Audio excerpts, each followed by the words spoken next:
Bom dia a todos, bom dia a todas. Sejam muito bem-vindos e bem-vindas a mais um ICL Mercado Investimentos. Hoje um dia aí repleto de divulgações, porque a gente teve PMIs industriais aí sendo divulgados em vários países do mundo, inclusive aqui no Brasil. Então a gente vai trazer a atualização desses dados para vocês, para ver como é que está a expectativa desses países em relação à indústria agora no mês de novembro, para onde deve caminhar aí o setor industrial dos países que já tiveram a divulgação feita. A gente vai falar também de COP28, vamos falar da PL das eólicas. Na abertura do mercado a gente vai dar uma passada também no assunto da Braskem. E hoje também a gente teve divulgação aqui no Brasil de produção industrial e vamos falar da confiança empresarial também para ver como é que ela está. Mas antes de tudo isso, bom dia André, como você está hoje? Bom dia Débora, bom dia a todos os nossos telespectadores. Hoje teve a produção industrial que andou de lado, vamos ver então os motivos disso. Vamos falar também dos assuntos ambientais, já que COP e a PL das eólicas estão aqui no radar também. Vamos explicar aí o que a gente pode esperar da COP, vamos falar também dos jabutis que entraram nessa PL das eólicas. Vamos falar aí do nosso mundo, que tem PMI que saiu aí de vários países essa semana. Vamos falar aí também um pouco da Braskem na abertura de mercado. Mas vamos começar agora, Débora, vamos já mostrar a agenda do dia aí, o que vocês podem esperar antes de fazer o sextou, gente. Então, antes de sextar, Débora, o que vai acontecer nesse mundo? Olha, a gente tem hoje alguns dirigentes de Banco Central, a gente tem também aí inclusive presidentes de Banco Central se pronunciando hoje, então isso deve marcar bastante o dia. Inclusive lá na Ásia, quando a gente for falar ali do fechamento, esse foi um ponto que já pesou hoje. Então, é algo que deve ficar aí no radar durante o dia todo, até porque eles vão acontecendo ao longo do dia. Então, a gente tem aí uma expectativa, né, que isso possa mexer com o mercado depois de dias muito favoráveis, até poderia falar de um mês de novembro muito favorável aí para taxas de juros. Então a gente viu as taxas de juros futuras caindo em bloco. Então essas falas, né, de presidentes aí de Banco Central, essas falas de dirigentes de Banco Central vão ganhar peso hoje. Então se a gente olhar aqui às 5 horas da manhã, a gente já teve o vice-presidente de supervisão do FED falando em evento do Fórum do Banco Central Europeu lá na Alemanha. Também na Alemanha, aí, durante a manhã, a gente teve a divulgação do PMI industrial, que a gente vai passar aqui com vocês. Na Itália saiu o PIB do terceiro trimestre. Vamos falar de PMI da zona do euro e Reino Unido também. Então aqui a gente tem também essa notícia aí para trazer para vocês, como é que ficou cada um dos PMIs. Em seguida, né, a gente tem a divulgação aqui, acho que logo muda para vocês aí. Em seguida, a gente tem a divulgação do IBGE da produção industrial, que aconteceu aí por volta das 9. Tem o IPCS também, que saiu às 8 horas da manhã. E aí a gente vê, né, como eu falei, o presidente do Banco Central Europeu, Christine Lagarde, fala num evento, que inclusive a gente até falou aí essa semana. Ela vai participar do evento, participa de um painel junto a outros dirigentes. Depois a gente tem dirigente do FED de Chicago ali falando de perspectivas econômicas. Às 11h45, já perto do meio-dia, daqui a pouquinho, sai o PMI industrial dos Estados Unidos, dado esse bastante também esperado para ver como é que está a atividade econômica do setor industrial por lá. Dando sequência aí mais no meio, para o fim da tarde, a gente tem aí nos Estados Unidos outra medida de PMI industrial sendo divulgada a meio-dia, porque aqui, só para vocês entenderem, né, a gente tem alguns órgãos que fazem, né, algumas entidades que fazem essa medida. Então, agora é o momento que a gente começa a ver essas divulgações. A gente tem também investimentos em construção, algo bastante importante também para ver aí aquecimento ou não de atividade econômica. À 1h da tarde, aqui um ponto importante, Jerome Powell vai falar num evento em uma universidade dos Estados Unidos. Esse evento vai durar aí o dia todo, então a gente no fim do dia tem inclusive outros pontos aí desse evento na agenda. E aqui a gente tem também o PMI industrial global sendo divulgado a 1h da tarde, então aí a média do mundo, como é que está a indústria média no mundo. Balança comercial do Brasil sai às 3 horas e lá para o fim do dia, né, a gente tem uma nova participação aí de dirigentes do FED nesse mesmo evento da universidade nos Estados Unidos, até se puderem passar aí para o pessoal acompanhar em casa. A gente tem aí a participação do Jeremy Powell junto à diretora Lisa Cook numa roda de conversa na mesma universidade. E aí a gente tem aqui no Brasil, durante o dia, um encontro, né, do vice-presidente e presidente em exercício agora, Geraldo Alckmin, e outros membros aí do governo num evento na Febraban. Então, eles devem discursar ali ao longo do dia. E durante o dia também, aí a COP28 nos Emirados Árabes, que a gente tem a participação aí do nosso presidente Lula e sua comitiva. Caramba, que agenda cheia hoje, hein, Débora? E antes da gente falar do mundo, você citou vários PMIs que já saíram, inclusive, né? Então, muito importante a gente já falar desses PMIs aí, porque isso daí repercute, inclusive, no fechamento e abertura dos mercados, né? Exatamente. A gente teve um dia na Ásia, um dia misto, mas majoritariamente negativo por lá. E um dos pontos que trouxe essa discordância, essa divergência de direção nas bolsas foi justamente o PMI da China, né? Então, aqui a gente tem o PMI de novembro, tá? PMI, na tradução literal, é Índice dos Gerentes de Compras. Então, é como se fosse um termômetro da atividade econômica, né? O que esperar de um setor, o que esperar da aceleração ou não de uma atividade econômica, com base aí em uma pesquisa que é feita com diversos agentes num país. E aí a gente tem esse PMI, que a gente chama assim, que é a abreviação em inglês do índice. Para não ficar também falando índice de gerente de compras, que é um nome bem longo. Então, aqui a gente tem um patamar, né, que eu sempre falo, que é de 50, que é um limite, né, entre a expansão e a contração do setor. Então, quando o PMI, o índice de gerente de compras, fica acima de 50, isso quer dizer que aquela atividade, aquele setor está expandindo. Então, ele está tendo ali uma perspectiva de aumento. E ele pode estar expandindo numa velocidade mais rápida ou numa velocidade mais lenta. Abaixo do patamar de 50, a gente tem contração da atividade. Então, a atividade está andando para trás.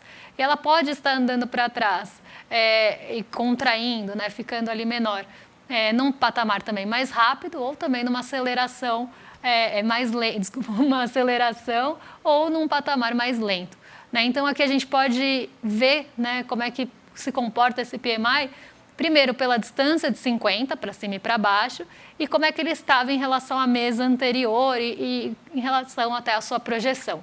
Então, a gente teve um PMI industrial bem positivo nesse mês de novembro. De uma forma geral, inclusive aqui no Brasil, quando a gente for falar disso, a gente vai conseguir ver direitinho como se comportou, mas quando a gente pega aqui, por exemplo, a Alemanha, né? A Alemanha ela teve um aumento em relação ao mês passado, né? Então ela está abaixo do patamar de 50, está distante, inclusive, do patamar de 50. Dentre os países aqui e a zona do euro, ela é a que mais se distancia do limiar de 50, então mostra uma indústria em contração na Alemanha e num patamar distante realmente de 50. Mas aqui um ponto, ela sai de 40,8 para 42,6 agora em novembro. Então, ela estava ainda mais distante do patamar de 50, que é o de expansão, no mês passado do que está nesse mês. Isso quer dizer que, por mais que ela esteja contraindo, ela pode estar contraindo num ritmo mais lento e pode começar a se aproximar de uma possível expansão. Lembrando que a Alemanha ela tem uma dependência de matriz energética de gás natural e de petróleo bastante grande, inclusive na indústria. Por lá está chegando o inverno também, mas a indústria também tem essa dependência. Então, a gente vê a Alemanha patinando há muito tempo na sua atividade industrial, justamente também por fatores energéticos. Na zona do euro, a gente tem uma situação parecida. O PMI ficou acima do esperado, então aqui, enquanto a Alemanha ficou dentro do esperado, o PMI na zona do euro ficou até acima do esperado e acima do mês passado também. Então, aqui, o mesmo cenário, a gente tem uma ainda contração, uma distância importante de 50, mas diminuindo essa diferença. Então, isso pode também sinalizar que a indústria lá está melhorando, apesar de ainda estar na contração. No Reino Unido, a gente teve uma melhora também considerável aí do mês de outubro para o mês de novembro, e também acima do esperado. Então, um PMI que superou também expectativas e vem melhorando em relação ao mês passado, o mesmo cenário do restante da Europa. No Japão, foi o único PMI entre todos aqui que foram divulgados nessa manhã que teve uma redução em relação ao mês passado, então ele estava em 48,7, caiu para 48,3, mas aqui já mais próximo também de 50, mas caiu, então aumentou a contração do mês passado para esse, mas superou a expectativa. O mercado esperava que a indústria japonesa tivesse uma atividade ainda mais contraída em novembro, que não foi o que aconteceu. Agora, o destaque aqui ficou com a China, né? A China ontem teve uma primeira divulgação de PMI que é feita por outro instituto. Esse aqui é o PMI da S&P. E aqui a gente tem uma superação, né? Tanto da projeção com uma alta grande em relação ao mês passado. Então, a China, que estava abaixo do patamar de 50 no mês passado, em 49,5, consegue superar esse patamar de 50 agora em novembro e consegue, inclusive, ficar bem acima da projeção que ainda colocava a China na contração. Então, esse foi o melhor resultado em 3 meses do PMI industrial da China, mostrando que a atividade industrial lá já está no terreno da expansão, voltou a crescer e voltou a crescer, inclusive, mais aí do que patamar de 50 e não contraiu como o mercado esperava, né? Então, o mercado esperava, inclusive, que ela fosse contrair em relação ao mês passado. Então, aqui a gente tem um PMI bem positivo da China e foi isso que impulsionou o mercado lá. Então, vamos agora para os mercados, ver o que aconteceu, né? Notícia no nosso site, inclusive, sempre que a gente abre o programa, né? Para vocês terem todo o resumo, entender direitinho o que está acontecendo, o que esperar nesse dia, né? Mas, Débora, explique aí como que fechou a Ásia, como que os mercados estão abrindo agora, o que está acontecendo? Eu vou colocar aí na tela, inclusive, para vocês o Xangai Composto, tá? Porque aí vocês conseguem já acompanhar aqui comigo o que eu vou explicar. Então, lá na Ásia, como eu falei no comecinho, a gente teve um dia mais negativo, um dia majoritariamente negativo. Hansen caiu bastante, o Japão, a gente vai ver daqui a pouco, ele também caiu. E por que a gente teve um dia majoritariamente negativo na Ásia? Porque a gente tem por lá, né, o fechamento do mercado acontece por volta das 6h30 da manhã aqui do Brasil. Então, o mercado lá acaba operando durante a madrugada que a gente tem aqui no Ocidente. E os mercados asiáticos já estavam esperando, né, já estavam se posicionando, na verdade, em sua maioria, para o discurso do presidente Jerome Powell, o presidente do Banco Central dos Estados Unidos, que vai falar naquele evento que a gente viu na agenda, e ali tem uns discursos, vai participar ali de uma mesa de discussões. Então, o mercado asiático ele já se posicionou para um possível balde de água fria que possa vir do Jerome Powell, depois de outros dirigentes sinalizarem para cortes de juros, sinalizarem ali para um patamar restritivo de juros nos Estados Unidos. Então, o que o mercado está esperando em resumo aqui? É que depois de dirigentes sinalizarem para pontos que reforçaram a expectativa do mercado, que os cortes nos juros dos Estados Unidos possam vir antes do esperado, inclusive algumas divulgações mudaram a probabilidade até maior para março, antes era esperado que esse corte começasse em maio, e aí a gente começa a ter uma expectativa de que esse corte comece em março. O que o mercado asiático já se posicionou?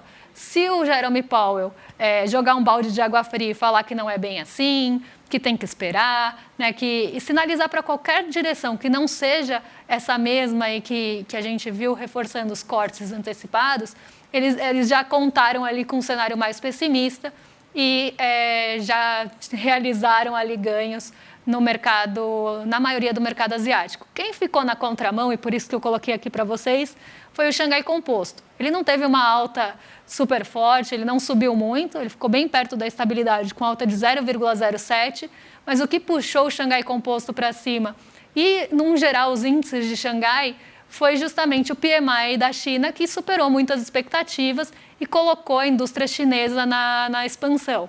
Isso, inclusive, fez com que o minério de ferro subisse quase 2% por lá, justamente porque é um cenário mais positivo para a indústria chinesa, que vem também oscilando entre terreno de expansão e terreno de contração ali no PMI.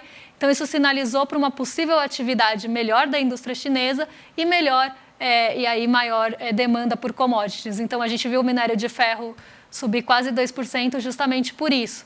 Então, aqui a gente vai voltar nesse assunto como formos falar de Brasil, mas esse é o cenário do mundão aí em relação aos PMIs em relação ao fechamento asiático. Vamos para o Brasil então, porque saiu hoje o índice de confiança do empresário, né? Então, a notícia que está no nosso site, inclusive, né? O índice de confiança empresarial, mais uma queda, né? Então, a gente já está na quarta queda consecutiva.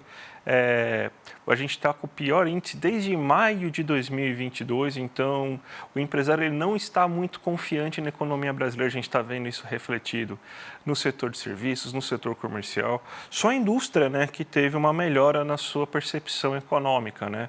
Mas a gente ainda está vendo uma grande desconfiança em relação a esse final de ano. O empresário não sabe aí se vai conseguir ter lucratividade boa, se ele vai ser realmente um mês aí de expansão do comércio. Costuma ser, né, mas a gente já viu, por exemplo, a Black Friday dando muitos problemas, né? A gente está com a renda, ainda está melhorando a renda, mas não ao ponto de fazer com que as pessoas tenham confiança suficiente para gastar essa renda, né? Então, essa aí é um dos grandes dilemas, né? Porque mesmo com uma economia que no primeiro semestre inteiro deu bons resultados, a gente teve uma desaceleração, ou pelo menos ficou estagnado no terceiro trimestre, né? Então, a gente vai descobrir isso na terça-feira, né? Que é dia 5. Então, vamos ver o que vai acontecer, né? Porque parece que em novembro, né, já era para ter um nível de confiança melhor, ainda mais com as festas de fim de ano que costuma acelerar o comércio, né, Débora? Exatamente. Aí, quando a gente olha o índice de confiança empresarial, a gente vê que a gente tem uma divergência também entre a confiança e o que esperam os diferentes setores aqui no Brasil. Então, enquanto, por exemplo, o setor comercial tem uma visão pessimista aí da nossa situação presente, o que também não é de se estranhar, né, visto como é que está a situação do comércio. Não tem uma expectativa tão forte para os próximos meses, né, então expectativas para o futuro. A gente vê um cenário diferente nos serviços, né, então até uma melhor perspectiva do cenário atual do que nas expectativas. E aqui a gente tem uma melhora na situação, né, na avaliação da situação presente, e aí um pessimismo maior para os próximos meses. Então, a gente vê algumas divergências aí entre os setores, mas a confiança empresarial também é um indicador bem importante para a gente ver o que espera esses empresários até para possíveis investimentos futuros. E tem outro assunto aí para a gente falar de Brasil, que é a produção industrial, né? Que parece um siri, um caranguejo aí, está andando de lado faz muito tempo. Então, a nossa produção industrial aí está no 0 a 0 aí desde o começo do ano, varia entre 0,2% de queda a 0,1% de alta, ou seja, está andando de lado. Esse ano não está sendo um bom ano industrial. A indústria teve uma melhora de confiança, né? Que pelo menos dá para a gente olhar alguns pontos aqui e observar aí que alguns sinais aí de talvez porque ela tenha tido alguma melhora na confiança. Mas vamos ver então o que aconteceu agora na indústria. A gente montou um gráfico aí para vocês para destrinchar aí a produção industrial aí de outubro, né? Então vamos ver aí quais são os pontos que subiram, os pontos que caíram. O gráfico. Chegou o gráfico. Então, a gente tem então uma alta de 0,1%, né, da nossa produção industrial nesse mês.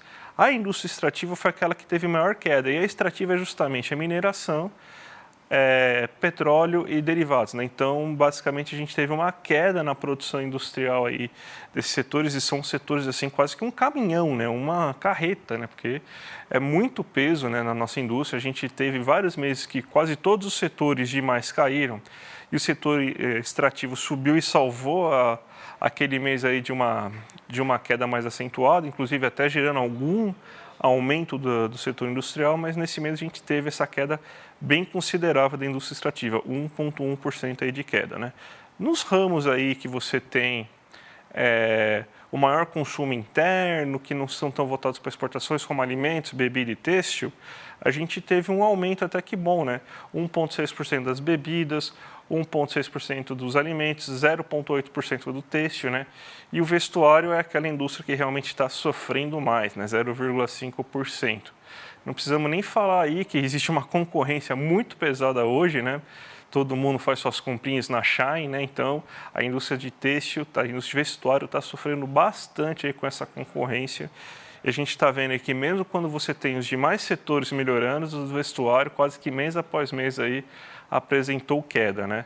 A gente teve uma alta interessante nos farmacêuticos, 3,7%, e aí são dois setores aí que eu queria chamar a atenção, que é da metalurgia, né, que é quando você tem uma melhora industrial, geralmente é aquele setor que começa a responder, então, porque antes de fazer qualquer coisa, você precisa do aço, né? Então, antes de você, inclusive, fazer bens de capital, máquinas, equipamentos, o aço tem que fazer, né? Você tendo o aço aí como matéria-prima base, né? E a gente também teve aí a máquina de equipamentos subindo 2,4%. Então, são dois setores que eles começam a melhorar antes dos demais. Talvez isso explique, Débora, aquela situação que a gente viu uma melhora da expectativa da indústria. Além disso, a gente vê aí que, por enquanto, os bens de capital, que são aqueles bens que são produzidos para fazer outros bens, né, eles não tiveram uma alta expressiva, eles tiveram queda, né, de 1,1% esse mês. Mas já está se fazendo pelo menos uma base, né, uma base produtiva para talvez nos próximos meses, vamos ver aí, né, o PMI que você vai mostrar agora pode dar algumas dicas do que está ocorrendo em novembro, né, mas a gente vê que talvez seja daí dessa alta, né, da metalurgia e das máquinas e equipamentos que tenha vindo a melhora aí do setor industrial, né? A melhora de esperança, né, de perspectiva do setor industrial, né, Débora? Exatamente, né? Porque são dois setores bem básicos aí para qualquer outra produção, e aí a gente vê, né, nessa semana índice de confiança ali da indústria melhorando, inclusive suas perspectivas para o futuro, e para isso precisa de metalurgia, para isso precisa ali de máquinas e equipamentos. E aí a gente vê, né, nessa toada, nessa esteira, a volta também de uma aproximação do nosso PMI, do nosso índice de gerente de compras industrial do Brasil, perto do patamar de 50. Então, quando a gente olha desde novembro do ano passado, a gente tem ali praticamente todos os meses, exceto agosto, que a gente teve ali um melhor desempenho do PMI, né, para 50,1. Foi a primeira vez em muito tempo que o nosso PMI ficou um pouquinho acima do limiar de 50, mostrando expansão da indústria. Nos demais, a gente tem ali um desempenho de contração, né? Então, uma atividade industrial em contração aqui no Brasil. E a gente via, né, tem visto aí bastante até oscilação, bastante variação desse índice. Mas, por exemplo, em fevereiro, o PMI tinha ficado em 49,2. Depois ele cai para 44,3, se distancia completamente, distancia muito do patamar de 50, mostrando uma contração mais intensa aqui da nossa indústria. Depois a gente começa a ter melhora nesse PMI, então até uma diminuição dessa contração, até o patamar de agosto aí que a gente vai para o terreno da expansão. Mas fica nele por muito pouco tempo e volta a cair.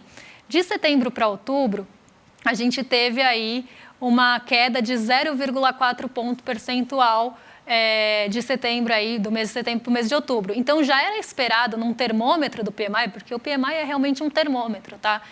Vamos pensar, ele traz uma expectativa do que esperar realmente na pesquisa mensal, né, e nessa produção industrial, que é o que a gente está falando agora.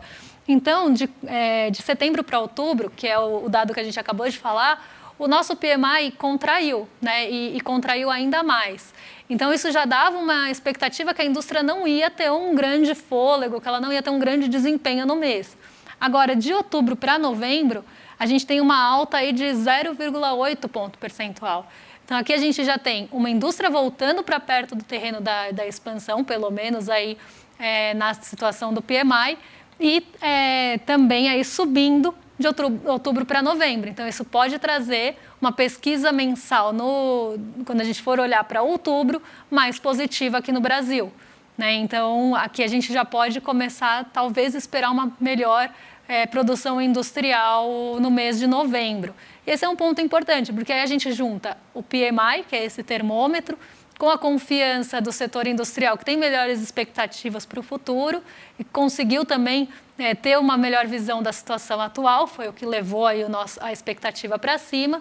E a gente tem uma indústria ali com metalurgia e bens e máquinas e equipamentos também tendo um destaque no mês de outubro. Então, aqui, pontos positivos para a indústria. Quem sabe ela consegue um fôlego aí para tentar sair desse 0 a 0, que ela está há bastante tempo aí com dificuldade de se levantar. Vamos falar agora um pouco da pauta ambiental, Débora, porque a gente tem a COP ocorrendo, né?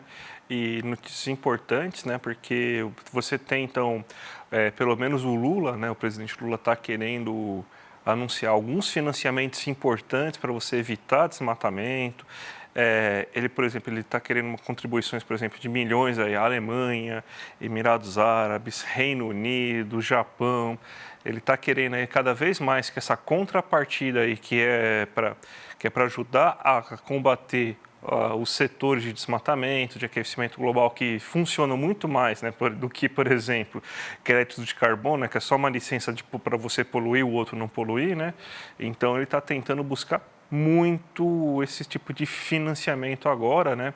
Inclusive ele voltou lá, dentro da COP28 ele também já está tentando trazer alguns investimentos aí para o PAC do Brasil, né? Então existe uma preocupação, inclusive, de você se vender e conseguir trazer, então, cada vez mais recursos para essas modernizações, né, da indústria verde que a gente tem no Brasil, né? E essa aí parece aí que, pelo menos, a gente está se vendendo bem aí, pelo menos na COP28, né, Débora? Pois é, e esse movimento, né? E a gente veio falando disso, inclusive, quando a gente teve aquela questão dos BRICS, né? Porque a gente tem esse movimento todo de transição, de maior investimento em uma produção de energia, vamos pensar assim, mais verde, enfim, em um momento que a gente tem também o convite ali para o Brasil no OPEP+. Então, aqui um momento, né, que a gente vê até alguns pontos até conflitantes, mas aqui um ponto bem importante, eu acho, aí da COP, né, o Brasil tá realmente tentando aí se colocar como um país que tem essa preocupação e tentando realmente, né, aprovar esses fundos aí climáticos. A gente falou, inclusive, quando a gente teve a emissão ali dos títulos verdes. Então, a gente está realmente nesse caminho, ao mesmo tempo que eu sinto ali, pelo menos uma tentativa de puxar, né, frear isso até com esse convite. E a gente teve também a PL das eólicas, que aqui a gente tem alguns pontos também contrastantes, né? Exatamente. Essa PL das eólicas, aliás, vamos começar explicando, né, que é as eólicas de alto mar, né? Então, é basicamente, muita gente coloca isso como o futuro da energia limpa, né? Porque o grande problema de uma usina eólica é que ela depende de vento. E nem sempre a gente consegue ter ventos no território mesmo, né? Em terra firme, né? Então a gente, por exemplo, tem um parque eólico muito importante no Ceará, mas você tem um barulho muito grande que se forma, você tem está sendo prejudicada muito a vida marinha lá, porque fica muito próximo da praia e tudo mais. Está prejudicando, inclusive, a pesca lá daquela população ribeirinha. Então, você ainda tem, por mais que seja uma economia verde, mas ainda mostra alguns problemas ambientais aí complicados. Quando a gente fala da usina eólica de alto mar, a gente já está colocando ela tipo num local em que basicamente não para de ventar. No alto mar você não tem esse problema de falta de vento. E você coloca ela por exemplo, a alguns quilômetros e bons quilômetros de distância da Terra. Então, realmente muita gente aposta nisso como futuro, porque você tem uma alta capacidade de gerar muita energia e de uma maneira muito limpa e atacando muito menos o meio ambiente. Por exemplo, a Petrobras, ela poderia no futuro, depois de parar de explorar petróleo, tem um monte de plataformas, petrolíferas lá. Você pode fazer o que? Instalar essas eólicas, né, de alto mar nessas plataformas e você gerar energia aí com basicamente com toda uma estrutura aí que já está quase que montada para você fazer isso. Então, é muito importante esse tema. Tem pouca gente que está dando atenção a esse tema, mas esse tema é muito importante para o futuro energético do Brasil e do mundo. Só que, para variar, né, Débora? A gente colocou uns jabutis lá porque sempre tem que ter uma contrapartida, e geralmente essas contrapartidas para o Centrão, né? Tem lá algumas coisas, como, por exemplo, incentivar aí, usinas de carvão e usinas, as famosas termoelétricas, usinas de carvão e usinas de petróleo, que a gente só liga no momento quando o sistema energético acaba tendo que ser acionado por falta de problemas energéticos, né? Mas eles querem agora fazer, então, um mínimo de utilização dessas usinas, aí já que eles vão perder dinheiro, provavelmente no longo prazo, eles querem ganhar agora, né? Já que eu vou perder dinheiro, então, me dá dinheiro agora, então você já tem uma utilização dessas usinas termoelétricas como se fosse o mínimo. Quando se liga o sistema energético emergencial e as usinas termoelétricas, é mais caro de produzir energia, então adivinha o que vai acontecer? Provavelmente vai aumentar a tarifa elétrica também. Então, uma notícia que era para ser muito boa, acaba criando uns jabutis assim, inexplicáveis, principalmente se a gente for pegar assim, que a gente colocou isso, né, para se vender lá na COP, mas tem um alto fator poluente no curto prazo, que é essas termoelétricas aí, que não faz sentido algum elas entrarem aí, né, Débora? Exatamente, colocar subsídio, colocar incentivo para produção de termoelétricas que usam aí carvão super poluente, não, né, fica totalmente destoando, mas é isso, né, sempre precisa, parece, de uma contrapartida. Vamos lá, Débora, porque a gente tem 2 minutinhos ainda para você fazer a abertura de mercado, né? Então, o que está acontecendo agora nesse mundo? Bom, depois de um dia bem positivo ontem, um mês muito positivo, né? Nosso Ibovespa subiu aí mais de 12% no mês de novembro. A gente não via uma alta assim desde novembro de 2020. Então, 3 anos que a gente não viu uma alta tão forte num único mês. Lembrando que em 2020 a gente estava com muita volatilidade, muita oscilação para cima e para baixo por conta da Covid. A gente estava no auge ali da Covid-19 naquele ano, então a gente tinha muito impacto vamos pensar, sobe e desce mesmo na nossa bolsa. E aí, novembro de 2020 foi um mês de recuperação de tudo o que tinha acontecido nos meses anteriores. E agora, em novembro de 2023, a gente volta, né, para um melhor patamar, pensando em alta mensal, que a gente não via em 3 anos, justamente aí por um momento de maior apetite pelo risco nos países aí emergentes, por conta da redução das expectativas dos juros e também redução das treasuries. Então, a gente tem um movimento bem positivo aí para o Brasil. Hoje, como até era de se esperar, a gente tem um Ibovespa caindo 0,41, muito ali pautado por realização de ganhos. E aí a gente olha o fechamento de ontem, que a gente estava acima dos 127 mil pontos, que também a gente não via desde meados de 2021. E agora a gente tem uma pequena realização para 126 mil pontos. Eu vou até colocar aqui para vocês, para a gente dar uma olhada quem puxa esse patamar, aí quem está puxando para cima e quem está puxando para baixo. Então, aqui a gente vê várias barrinhas bem positivas aí nos últimos 10 dias. A gente só teve 6 quedas em novembro, então foi um mês realmente muito positivo e a maior das quedas foi 0,84. Então, mesmo dentre as 6 quedas, a gente não teve nenhuma queda expressiva. Então, a gente fala que o mês de novembro foi muito consistente, porque não foi que ele subiu 12% porque a gente teve um salto único ou um dia que a gente teve ali uma semana que puxou muito para cima e depois um Ibovespa dissolvendo. Não, a gente teve consistência nos ganhos na maior parte do mês. Então, é realmente esperado, inclusive quando a gente olha aqui o gráfico, a gente vê que quando a gente chega acima desse patamar de 127, a gente tem um pouco de realização, né? Então, a gente consegue ver isso nesse gráfico aqui do mês. Mas, então, mostrando aí que é um patamar difícil de furar para cima. Mas aí, um ponto bem positivo aí para o nosso Ibovespa nesse mês de novembro. Então, hoje a gente deve ter alguns ajustes. Quem está em alta hoje no nosso índice? A gente tem a Embraer em alta por conta de acordos, né? A gente teve um fechamento de um acordo aí de 25 jatos para uma companhia aérea, então isso vai trazer uma receita muito boa para a Embraer. Ela está subindo desde ontem ficou em destaque, hoje permanece. A gente tem a CSN subindo 1,87 e outras empresas ligadas à mineração e siderurgia também sobem hoje. Elas estão oscilando aqui, entram e saem das maiores altas. Mas a gente tem essas empresas subindo em bloco, o que devem aí até segurar um pouco essa queda. Agora, quando a gente olha as maiores quedas, né, a gente tem a Magalu, porque subiu muito aí nos últimos dias, justamente porque a Magalu ela é uma empresa mais sensível a juros, né? Então, já estava num movimento mais positivo por conta da queda nos rendimentos das treasuries, e ela também teve ali um momento mais positivo por conta da nossa economia doméstica. Novembro foi um mês muito bom para os indicadores, uma inflação até dentro do esperado, mais controlada no IPCA 15, desemprego aí caindo mais um mês. Então, aqui a gente teve um cenário doméstico muito favorável para essas empresas mais cíclicas, né, que dependem mais de ciclos econômicos e reagem mais a isso. Agora, o grande destaque negativo aqui é a Braskem, né, e ela caiu quase 7% ontem, cai 8,28% nessa manhã. E aqui a gente sabe porque esse assunto foi muito explorado aí anteriormente, inclusive no ICL Notícias primeira edição.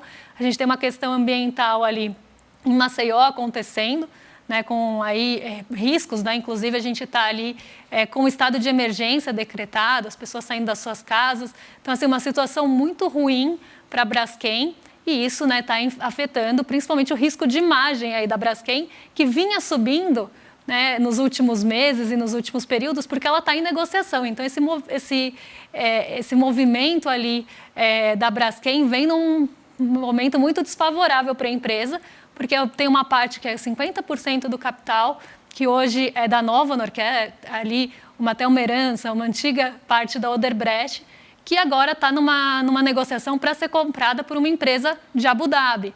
Então, aqui vem num momento muito ruim todo esse acontecimento em relação aí à Braskem, trazendo um risco bem grande de imagem. Então, ela deve cair hoje, deve continuar até caindo nos próximos dias, e a gente não sabe como isso vai afetar a negociação, se vai mudar ali a negociação de preço para esse 50%. Mas um problema aqui, né, que está afetando a Bolsa, mas a gente tem que pensar que está afetando a vida de muitas pessoas que moram na região. Né? Imagina você ser tirado da sua casa porque está com risco ali de afundar, está com risco de um problema de terra ali, e aí você ser tirado de um dia para o outro, não ter ali um pagamento bom pela sua residência. Então, aqui a gente tem que ir além, né, desse risco de imagem e pensar quantas pessoas também não estão sendo aí prejudicadas por um ponto que foi aí uma exploração, enfim, de uma mina lá que está em observação, inclusive, que já vem sendo falado há muito tempo, mas agora realmente o assunto explodiu, né? E agora a gente vem falando aí de outros índices, né? A gente tem o Nikkei 225, como eu falei, que ele caiu bastante, não caiu tanto, foi moderado ali no Japão. A gente tem o dólar em alta, né? Então a gente tem, em relação a outubro, o dólar caiu bastante no acumulado em novembro, caiu 2,50%. Em outubro ele estava acima de R$5, ele conseguiu se manter praticamente o mês de novembro todo abaixo dos R$5 e continua nesse patamar com pequenos ajustes.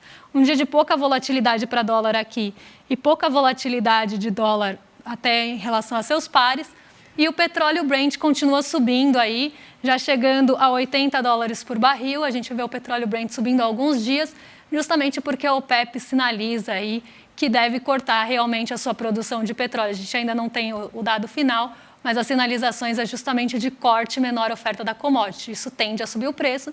Inclusive, eles fazem isso para tentar segurar o preço e subir o preço artificialmente. Sextou então, Débora? Sextou. Mas, gente, antes de tudo, vamos lá para os nossos recados, porque dia 17 de dezembro, imperdível, 8 horas da noite, o poeta das ruas, né, o artista plástico Eduardo Marinho, ele é, né, filho de militar, ele chegou a ser concursado em um banco, estava cursando direito, daí ele decidiu largar tudo, viver nas ruas para entender melhor como que era a situação daquelas pessoas e ter vários insights maravilhosos sobre essa vida. Então, gente, um programa muito especial.